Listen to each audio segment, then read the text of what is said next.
I've been giving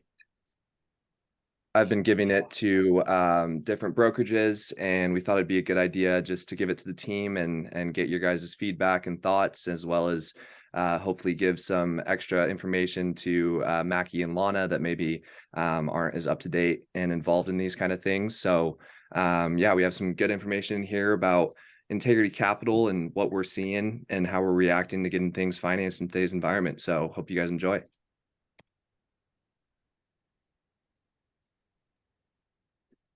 All right, so just the agenda for today, we're going to be going through the different perspectives, what we're seeing, as well as our perspective on the market. Then we're going to go through the different types of lending and lenders and how they've reacted to what's going on today. Then we're going to get into the more nitty gritty of the rates and terms and deal structures. And then we'll go over some of the programs that we have, as well as our value proposition, which is our hot money. And at the end, there will be time for some questions. So if you guys have any questions at the end, happy to answer them as best as I can. All right, so right now we're in a very volatile rate environment. Rates are moving like crazy. Back in early February, we were seeing stuff getting quoted in the low fives, and by the end of February, it was in the sixes and 6.5s even. The last year has the Treasury's kind of seen the largest increase per amount of time, I believe, ever. So it's created just a very volatile environment, and most recently, the Silicon Valley Bank and SVB Bank have failed.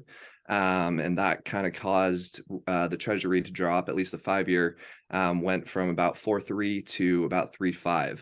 And that was the largest single day drop in the Treasury since back in November. And some lenders have been following with that right away. They're changing their rates back down to where we were back in February. Other lenders have not. And it's just really hard to know where stuff is at rate wise. Lenders are getting more conservative. Proceeds are low in general, and it seems to be changing from a week to week basis. Good news is we saw this coming and we reacted accordingly to make sure that we had the lenders who are doing stuff and that could cater to our clients' needs and deliver on closing. The Fed is, very focused on inflation, and they were expected to continue doing rate hikes throughout the end of the year. About 50 basis points was the next one that was supposed to happen. Since the bank failures, that's kind of changed. Now Goldman Sachs is predicting that if there is a rate hike at all, it'll only be about 25 basis points. But many believe there's not going to be any. That's just with what's going on right now. The Fed can't really afford to keep doing these rate hikes. So there's just a lot of unknown out there on who's doing what, where rates are going to be. And we don't know exactly what's to come, but we're prepared with the right lenders and we have the solutions, and that's why we're here. And not only that, but we're very proactive in the market, so we know who's doing what and what they're offering. So instead of you and your clients going and knocking on every door to find the options that you need for any given deal, we know it. We know who's doing what, who's competitive in what, and who the best fit lenders are for any given deal. So wanted to open it up for discussion here. If anyone wants to chime in, feel free. Just wanted to kind of hear what your current perspective is on the market, whether you're, super informed or not, and, anything that you'd add to what I said about Integrity Capital's current perspective on the market. So this is great. The perspective I have is a couple of things. One is, history repeats itself, meaning that what generally happens when you get some level of uncertainty from outside forces like the Fed, then the knee-jerk reaction for most groups is just a level of uncertainty. There's some trepidation. So you look at it and you say about 75% to 80% of the groups will respond in the sheep fashion, meaning they all just kind of close their ears and eyes and move in a direction, right? Go into their shell. The 20% ish, give or take, are the ones that we try to find that actually say, no, we're prepared for this. And this is the time we get excited. because those are the ones that actually are still active in the market. And so, not that they're dumb, it's just that they're opportunistic and recognize this is when you capture market share and they prepared for it. And so, those are people we want to be around, anyways. And when I went to the presentation myself, economic presentation through First Western Bank a couple weeks ago, essentially they'd said we're kind of in a rolling recession right now where there is multiple areas that are degraded. The housing market's taken a hit, but then there's other areas that are thriving, doing well. And so it's a bit of a rolling recession, which I resonate with and agree. And they also said that the Fed is going to, they're trying to push for as much unemployment as they can, because that's where they're going to get some of the employment inflation to come down. So that's why they're going to continue to raise rates, a couple more times, and they'll hold on to it for at least a year. So that's, just high level the stuff that I've kind of been tracking a little bit. So Yeah, great word, Dave. Thank you. Anyone else have any thoughts? I think it's, I was gonna say, I think it's interesting, we saw the kind of the markets, the treasury rates kind of get tanked when COVID hit and prime getting dropped to almost the floor there. But it's interesting to learn, and the swings that we've seen are the greatest that we've seen. I didn't catch what you said on the history there, but if it was just an all time or whatnot. But it's definitely volatile for sure, and didn't realize quite how volatile it was. But yeah, it's impressive to know that. Yeah, what I was referring to, I was listening to a podcast and he was basically talking about from the floor about a year or two ago to now, it was basically the largest increase percentage wise of all time in the treasury per that amount of time. So Wow. that's what I was referring to. Yeah. Oh wow, that's interesting. Yeah, that definitely makes things move and change. Yeah. Perfect. Anyone else? All right. All right, so just want to get into, a little bit about natural human behavior, right? When there's a message spreading and there's a lot of unknown uncertainty out there, oftentimes, kind of like Dave mentioned, we go into self-preservation mode. People, you can either, choose sit on the sidelines and self-preserve or keep going, kind of like Dave referred to. And just take COVID, for example, right? There was a message spreading, there was a lot of unknown. How bad is this going to be? Is there going to be a lockdown? Are you going to die from this? There's a lot of uncertainty. And so what did people do? They went to the grocery store, stocked up on toilet paper and, other household items. They isolated themselves, just went into full self-preservation mode.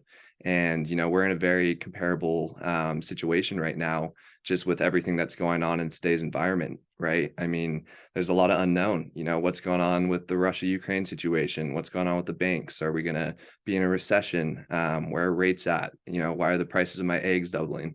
There's just a lot of unknown and uncertainty out there. And, with that, you have a couple options. You can either go into self-preservation mode and you can sit on the sidelines and wait it out, which is what a lot of investors and individuals have done, or you can keep going and you can think long term and you can be active in a market like this when not a lot of people are. And if you're doing that, you're going to want to have the clarity of the lenders that are doing stuff and that are thinking like you're doing or thinking like you're thinking.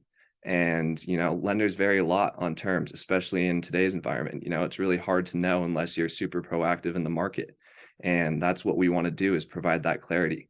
Using us as a resource can save you a lot of time and it can give you peace of mind. So quick discussion here. Just, anyone who wants to share, what did you do or think when you first heard of COVID? Did you go into self-preservation mode? What were your initial thoughts or reactions? Yeah, when I first heard of COVID, I actually thought, oh, it'll probably be 2 weeks and we're out of this. It's all good, and then little did we know that 3 years later, we'd still be talking about it in the way we are. So I didn't really go into self-preservation mode. I more just went into the uncertainty factor of, okay, so what does forward mean from here, and how is that going to look? A lot of things were impacted during COVID. So, and not any one person was impacted the same way. So it was very interesting how that kind of shook things up. But also, COVID helped a lot of people grow in a lot of different ways they probably never imagined possible. So for that, I'm kind of grateful for COVID because it created opportunities that may never have been available before. Yeah, that's great word, Dan. And I especially like how you kind of highlighted on, what does forward look like from here? Because I think that's very comparable to what we're trying to convey. The people that are trying to move forward, what does that look like, and what are your options?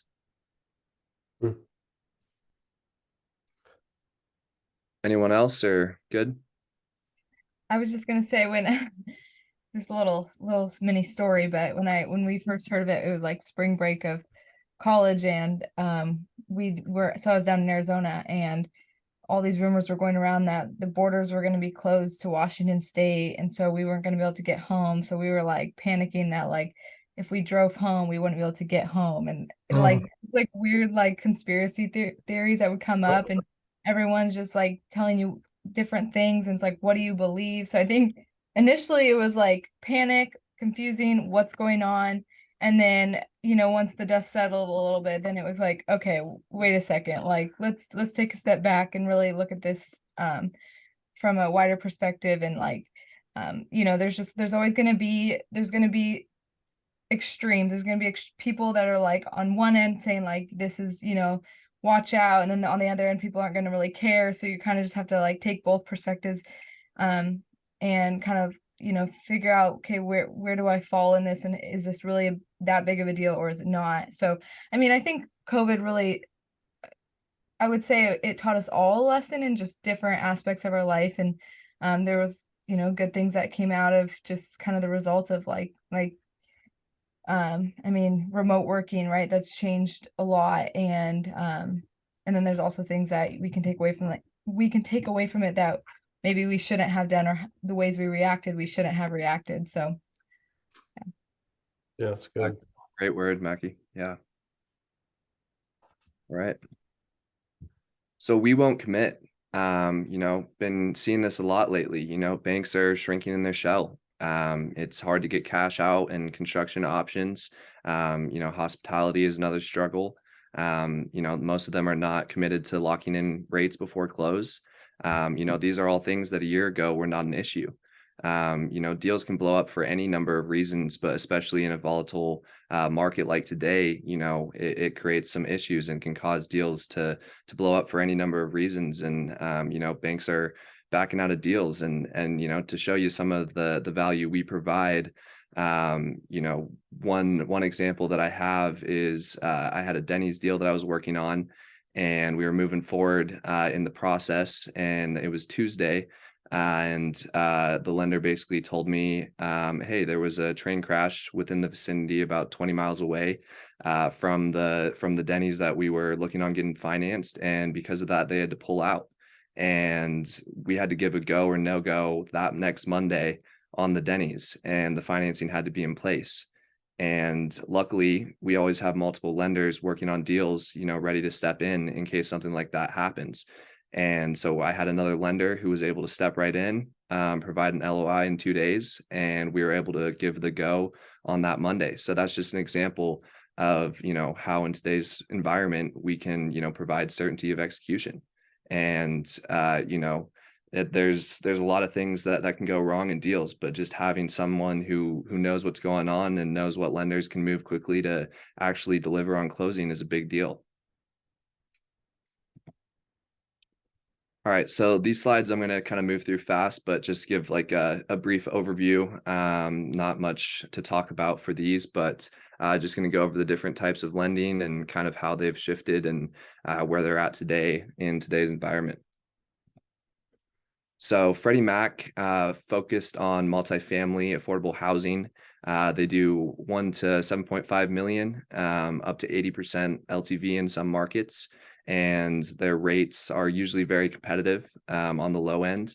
So yeah, that's just a brief overview of that. And once again, only for multifamily. Then for the banks and credit unions, their proceeds are a little bit lower now, about 65 to 70% max. Sometimes they can go higher, but especially in today's environment, it's kind of hard to find those options. There's quite a spread in rates, what you can notice. And so, having someone who knows where certain banks and credit unions are and the different banks and credit unions that are competitive in certain areas can really help. Life companies, 60 to 65% LTV. These are really good for long-term financing. They're very conservative by nature. They have to manage yield maintenance or insurance premiums.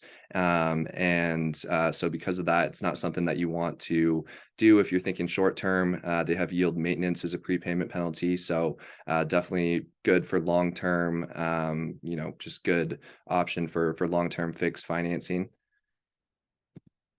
And bridge lenders, these are lenders that will step in if you need to bridge the gap from lender to lender. They'll offer you proceeds at a pretty high rate. Typically they can be non-recourse and they have pretty short terms. So it's more of just get you to the next option. Usually sometimes for construction as well. Then just want to go over a couple programs. This one is a pretty unique one. They will go up to 75% loan to value on construction. And because of that, they can get up to 100% loan to cost on certain projects, 1 to 10 million. And they're focused on multifamily and retail. Then this next one is kind of interesting as well because they'll not only finance up to 70% loan to value, but they'll also finance 100% of your construction or rehab budget.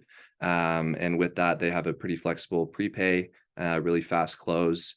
They're 3 to 100 million and they are nationwide.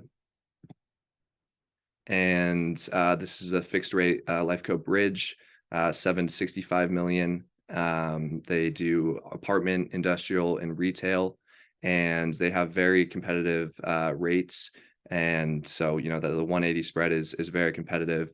And they don't typically need the full historical financials or 100% occupancy that usually lenders offering those kind of rates would typically need.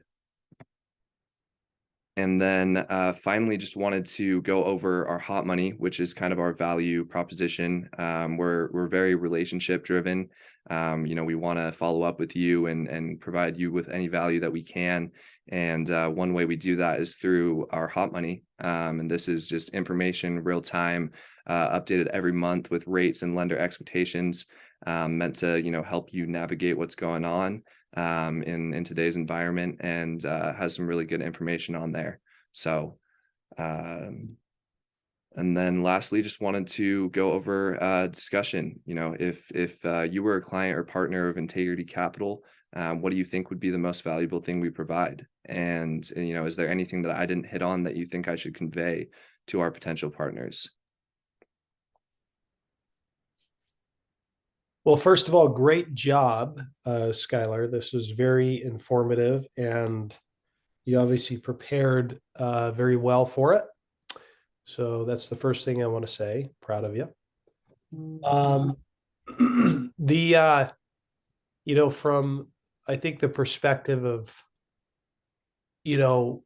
is access to channels of capital that otherwise wouldn't necessarily be mainstream. I think, is probably the thing that I see the most. And then obviously, I think just the consultative process of being able to make suggestions to people, helping guide them through the process, and are probably the two things that I would say on my side.